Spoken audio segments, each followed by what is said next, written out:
चीन के पास दुनिया के हर जदीद त्यारे की कॉपी कैसे आई? इसराइल का प्रोजेक्ट पाकिस्तान के हाथ कैसे लगा? नाज़रीन, चीन इस वक्त दुनिया की तेज तरीन इमर्जिंग एयरक्राफ्ट इंडस्ट्री है, जिसके पास दुनिया के जदीद तरीन फाइटर एयरक्राफ्ट हैं और ये मजीद भी बना रहा है। लेकिन चीन के ज्यादातर एयरक्राफ्ट या तो फॉरेन मेड हैं या फिर अनऑथराइज्ड रिवर्स इंजीनियरिंग कॉपीज हैं। फॉरेन मिलिट्री टेक्नोलॉजी चुराना स्ट्रेटेजिक कमजोरी के मुतरादिफ समझा जाता है, और ऐसा करके चीन एक महंगे और time consuming research and development process को स्किप कर देता है। मतलब जिस तरह दुनिया की दूसरी पावर्स कंसेप्चुअल डिजाइन लेकर एयरक्राफ्ट बनाने तक अपना ही आइडिया और टेक्नोलॉजी इस्तेमाल करती हैं, चीन ऐसा बिल्कुल भी नहीं करता। चीन इतने लंबे चक्रों में बिल्कुल भी नहीं पड़ता। मगर ये फौरी तौर पर किसी मसले का हल तो हो सकता है, लेकिन दुनिया इसको एक नेगेटिव पॉइंट ही समझती है। लेकिन ऐसा भी नहीं है कि दुनिया की दूसरी पावर्स ने कभी मिलिट्री टेक्नोलॉजी चोरी ना की हो। अमेरिका और रूस की आज जितनी भी तरक्की आप देख रहे हैं, अगर आप इसकी शुरुआत में जाएं और बेस चेक करें तो आपको जर्मनी की टेक्नोलॉजी नजर आएगी। ताहम अब अमेरिका और रूस जैसी पावर्स ऐसा नहीं करती, जबकि चीन शुरू से लेकर आज तक ऐसा करता आ रहा है। और इसमें बुरी बात भी नहीं है, जिसको अपना दिफा जैसे मुमकिन लगता हो वैसा करता है, अब चाहे वो टेक्नोलॉजी चोरी करके करे या जो मर्जी करे। तो नाज़रीन, आज की इस वीडियो में हम चीन की इसी तारीख के बारे में बात करेंगे कि चीन ने कैसे दूसरों के एयरक्राफ्ट कॉपी करना शुरू किए और चीन के कौन कौन से फाइटर जेट्स कॉपी शुदा हैं। तो चलिए वीडियो का बाकायदा आगाज करते हैं। 1950 में जब चीन कोरियन वार में नॉर्थ कोरिया को सपोर्ट करने के लिए राजी हुआ, तो सोवियत यूनियन ने चीन को सैकड़ों MiG-15 फाइटर जेट्स दिए और साथ में सोवियत पायलट्स और इंजीनियर्स भी दिए, ताकि यही एयरक्राफ्ट चीन में प्रोड्यूस करने में चीन की मदद की जा सके। चीन को दिए गए MiG-15 को J-2 का नाम दिया गया। MiG-15 सोवियत यूनियन का पहला कामयाब स्वेप्ट विंग फाइटर जेट था। ये समझ लें कि सोवियत यूनियन के बेहतरीन फाइटर जेट्स की इब्तिदा भी इसी MiG-15 से हुई थी, जबकि चीन पहली दफा सोवियत टेक्नोलॉजी इस्तेमाल कर रहा था और चीन को भी सोवियत टेक्नोलॉजी इंतहाई पसंद आई।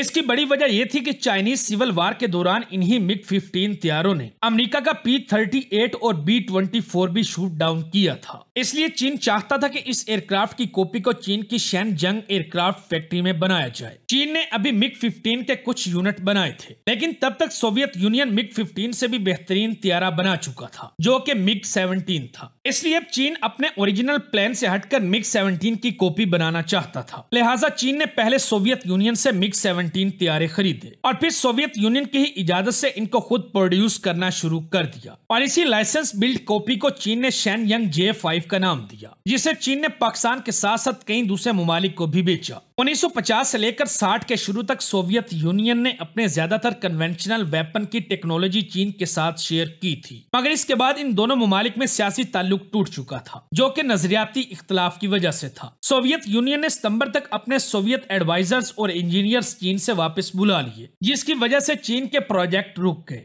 लेकिन फिर हैरानकुन तौर पर सोवियत यूनियन ने 1962 में चीन को खुद ही अपने बेहतरीन तैयारे MiG-21 की कॉपी बनाने की इजाजत दे दी, जिसके लिए सोवियत यूनियन ने चीन को ट्रांसफर ऑफ टेक्नोलॉजी भी दे दी। यह सोवियत यूनियन की तरफ से चाइना की तरफ दोस्ती बढ़ाने का एक कदम था। चीन के एयरफोर्स के कमांडर इन चीफ और डेलीगेशन सोवियत यूनियन गए, टेक्नोलॉजी ट्रांसफर की डील साइन की गई। कुछ MiG-21 और सोवियत पायलट्स चीन भेजे गए। चीन को MiG-21 की किट्स, पार्ट्स और टेक्निकल डॉक्यूमेंट्स भी दिए गए। लेकिन चीन को शिनयंग एयरक्राफ्ट इंडस्ट्री में पता चला कि जो सोवियत यूनियन ने टेक्निकल डॉक्यूमेंट्स दिए हैं वो नामुकम्मल हैं, और जो कुछ पार्ट्स भी दिए वो भी इस्तेमाल करने के काबिल नहीं। जिसके बाद चीन ने कुछ MiG-21 को डिसअसेंबल किया, इनको खोला और लोकल प्रोडक्शन के लिए रिवर्स इंजीनियरिंग करना शुरू कर दी। चीन का कहना था कि इन्होंने 250 मेजर प्रॉब्लम्स इस एयरक्राफ्ट में फाउंड किए और इन्हें हल भी किया, और 8 मेजर टेक्निकल डॉक्यूमेंट्स रिप्रोड्यूस किए हैं, जो कि सोवियत यूनियन की तरफ से मुहैया नहीं किए गए। चीन ने अपने इसे MiG-21 की कॉपी को चेंगदो J-7 का नाम दिया, जिसके चीन ने 2400 यूनिट बनाए। चीन ने ये एयरक्राफ्ट पाकिस्तान, ईरान, बांग्लादेश और कई दूसरे ममालिक को भी बेचा। वो ममालिक जो सोवियत यूनियन से MiG-21 नहीं ले सकते थे, वो भी अपनी जरूरियात यहाँ से पूरी कर रहे थे। अभी तक चीन सोवियत यूनियन के एयरक्राफ्ट के डिजाइन को सेम उसी तरह बना रहा था, यानी बिल्कुल उसी तरह कॉपी कर रहा था। लेकिन फिर चीन ने सोचा कि कुछ कोशिश अपनी भी की जाए, इसलिए चीन ने J-7 के डिजाइन को मॉडिफाई करना शुरू किया, जो कि MiG-21 की कॉपी था। और जब चीन ने अपनी अनथक मेहनत से इसको मॉडिफाई किया, इसके डिजाइन में चेंजिंग की और इसको बेहतरीन बनाया, तो इस एयरक्राफ्ट की शक्ल रूस के सू-15 से मिलने लग गई। और अब ये एयरक्राफ्ट रूस की दो मुख्तलिफ कंपनियों और दो मुख्तलिफ तैयारों का मिक्सचर है। मतलब अगर आप रूस के दो फाइटर जेट्स एक साथ लेना चाहते हैं तो J-8 ले लें, जो कि MiG-21 और सू-15 की कॉपी है। ये एयरक्राफ्ट चीन का पहला चाइनीज डिजाइन फाइटर जेट था। चीन ने यह हाई एल्टीट्यूड थ्रेट्स को काउंटर करने के लिए डिजाइन किया था, जैसा कि अमेरिका का यूट्यूब ड्रैगन लेडी और दूसरे स्पाई प्लेन्स और बॉम्बर्स वगैरह के लिए। इस एयरक्राफ्ट ने 1969 में अपनी पहली परवाज की, लेकिन पॉलिटिकल रीजन की वजह से 1979 में जाकर इसे प्रोड्यूस करना शुरू किया गया। ये एयरक्राफ्ट सिर्फ 10 साल तक ही सर्विस में शामिल रहा, लेकिन ये फाइटर जेट चीन किसी भी दूसरे मुल्क को फरोख्त नहीं कर पाया। फिर 1980 में अमेरिका इसराइल के साथ एक नया एयरक्राफ्ट बनाने के लिए पार्टनरशिप करता है, जो कि F-16 पर बेस्ड होता है, जिसे लेवी फाइटर जेट का नाम दिया गया था।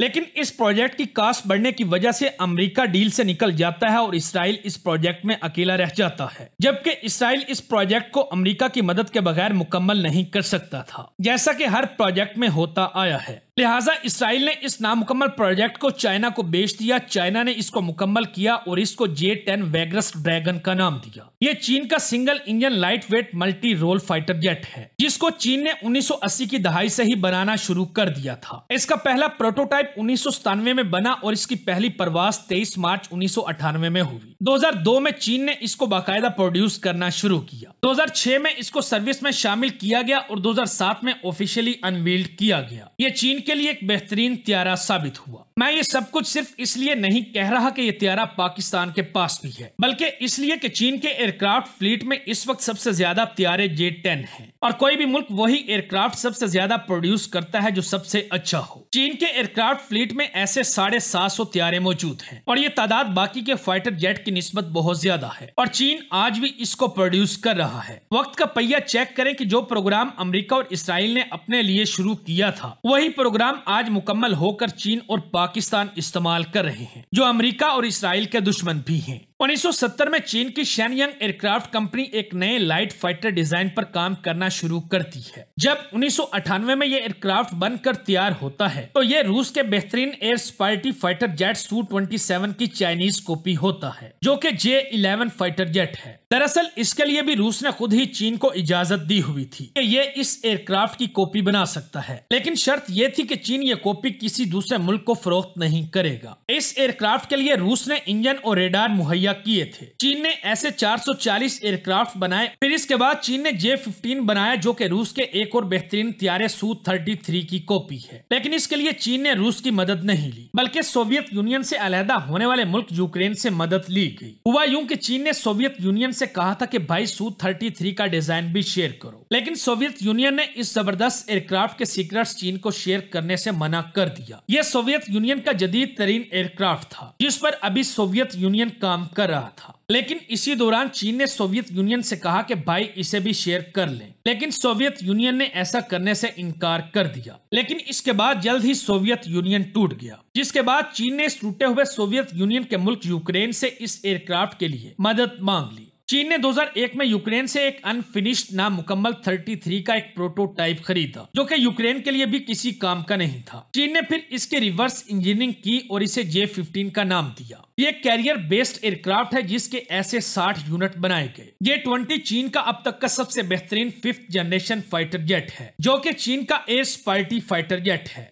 और इस फाइटर जेट को अमेरिका के सबसे बेहतरीन फाइटर जेट F-22 रैप्टर की कॉपी समझा जाता है। अमेरिका के F-22 रैप्टर का डिजाइन चोरी किया गया था, जो कि चाइनीज नेशनल हैकर सू बिन ने चोरी किया था। इस वक्त अमेरिका की जेल में कैद है। J-20 की कई चीजें F-22 रैप्टर से मिलती हैं। तो कहां चीन 1950 की दिहाई से इन त्यारों के डिजाइन कॉपी करने शुरू हुआ था और अब तक लगा हुआ है। एज अ पावरफुल कंट्री चीन की अपनी क्रेडिबिलिटी पर सवाल तो उठते हैं कि चीन अपना प्रॉपर डिजाइन क्यों नहीं बनाता। और अभी तक इस वीडियो में हमने सिर्फ फाइटर जेट्स की बात की है। इसके अलावा बॉम्बर्स और दूसरे मिलिट्री वेपन्स भी हैं जिनको चीन कॉपी करता है। तो चीन चोरी तो जरूर कर रहा है, लेकिन इस चोरी का फायदा चीन कई सालों तक उठाता रहेगा। तो अपने दिफा के लिए चोरी करनी पड़े या धोखा देना पड़े, जो मर्जी करना पड़े, तमाम मुल्क करते हैं। वीडियो अच्छी लगे तो दोस्तों के साथ फेसबुक, व्हाट्सएप और दीगर सोशल मीडिया साइट्स पर भी शेयर करें।